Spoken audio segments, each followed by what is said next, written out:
Nicole Calfan est à l'affiche du téléfilm intitulé Maman a disparu qui sera diffusé ce mardi 14 mars en prime time sur la chaîne France 3. Une œuvre dans laquelle elle donne notamment la réplique à Claire Kelm.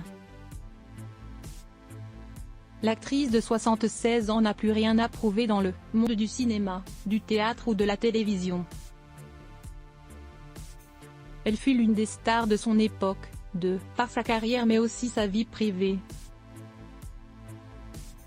Car avant d'épouser le chanteur François Valéry, avec qui elle aura ses 2 enfants nommés Jérémy et Michael, elle a connu un autre grand amour.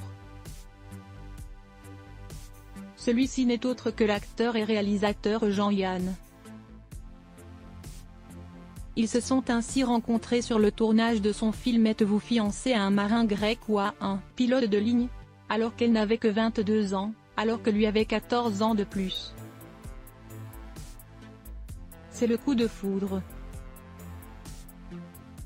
Les deux amoureux démarrent alors une relation qui va s'étendre sur plusieurs années. Le réalisateur lui fait notamment intégrer le casting de 2 autres de ses projets, les films qu'il dirige en personne que son moyen à vouloir des sous et les Chinois à Paris.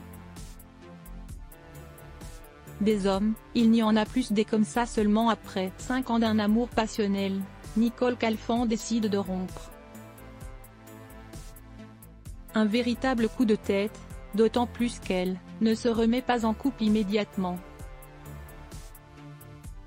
Jean-Yann ne s'en est pas remis, je crois, avouait l'actrice, en mai 2019 au micro de la radio Europe 1. Quelques années plus tôt, en 2015, elle évoquait déjà le sujet, sur le plateau de l'émission On n'est pas couché. Pourquoi on quitte un génie? C'est une question que tout le monde me pose. C'est Laurent Baffy qui m'a donné une réponse qui m'a vraiment apaisée.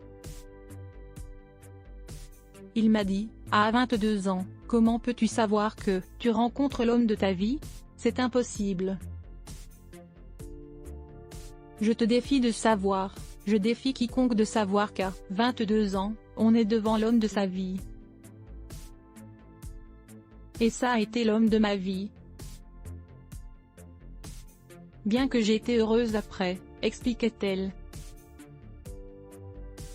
Cependant, elle a toujours affirmé ne pas avoir de regrets quant à cette décision.